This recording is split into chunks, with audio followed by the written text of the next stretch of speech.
बहुत समय पहले की बात है। उज्जैन के पास ऋषि सांदीपनि का गुरुकुल था, जहां कई शिष्य विद्या ग्रहण करते थे।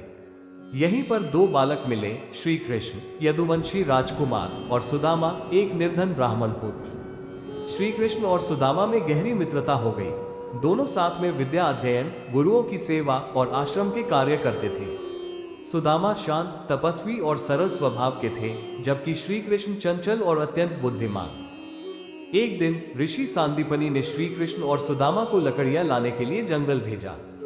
अचानक तेज बारिश आ गई और दोनों बालक भीग गए। श्री कृष्ण और सुदामा एक वृक्ष के नीचे खड़े हुए, लेकिन बारिश रुकने का नाम नहीं ले रही थी। सुदामा को भूख लगी और उनके पास भीगे हुए चने थे। उन्होंने चुपचाप खाने शुरू किए, लेकिन कृष्ण को नहीं दिए। जब कृष्ण ने पूछा तो सुदामा ने संकोच में कहा, कुछ नहीं मित्र, मैं कुछ नहीं खा रहा। लेकिन श्री कृष्ण सब समझ गए और हंसते हुए बोले, सुदामा, मित्रता में भोजन छिपाया नहीं जाता। श्री कृष्ण हंसते हुए, अगर तुमने मेरे साथ चने बांटे होते तो ये बारिश जल्दी रुक जाती।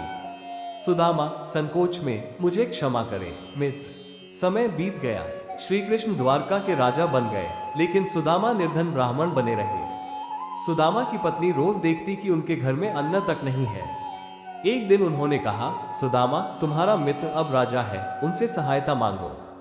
सुदामा पहले संकोच करते हैं, लेकिन फिर श्री कृष्ण से मिलने द्वारका जाने का निर्णय लेते हैं। पत्नी, भगवान श्री कृष्ण अब राजा हैं, वे अवश्य तुम्हारी सहायता करेंगे। सुदामा, हमारी मित्रता स्वार्थ पर नहीं, प्रेम पर आधारित है। मैं सिर्फ उनसे मिलने जाऊंगा, कुछ मांगने नहीं। जब सुदामा महल पहुंचे तो दरबार के रक्षक उन्हें देख हंसने लगे। लेकिन जैसे ही श्री कृष्ण को पता चला, वे नंगे पांव दौड़ते हुए दरवाजे पर आए।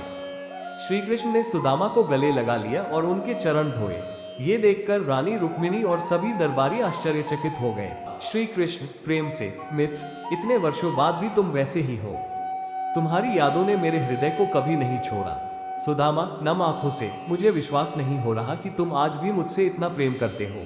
संकोच में सुदामा अपनी चियोड़ा की पोटली छुपाने लगे, लेकिन श्री कृष्ण ने प्रेम से वो छीन ली और बड़े आनंद से खाने लगे। जैसे ही श्री कृष्ण ने चियोड़ा का एक कौर खाया, सुदामा के घर में चमत्कार हुआ। श्री कृष्ण मुस्कुराते हुए, तुम्हारे प्रेम से बढ़कर मेरे लिए कोई उपहार नहीं। सुदामा, मुझे अब और कुछ नहीं चाहिए, बस तुम्हारा प्रेम। जब सुदामा अपने गांव लौटे तो उनकी पुरानी झोपड़ी के स्थान पर एक सुंदर महल खड़ा था। उनकी पत्नी और बच्चे सुंदर वस्त्रों में थे और घर में हर प्रकार की संपत्ति थी। सुदामा की आंखों में आंसू आ गए। स्पीच बलून संवाद। सुदामा आश्चर्य से, ये सब कैसे हुआ? पत्नी खुश होकर, श्री कृष्ण की कृपा से हमारी निर्धनता समाप्त हो गई।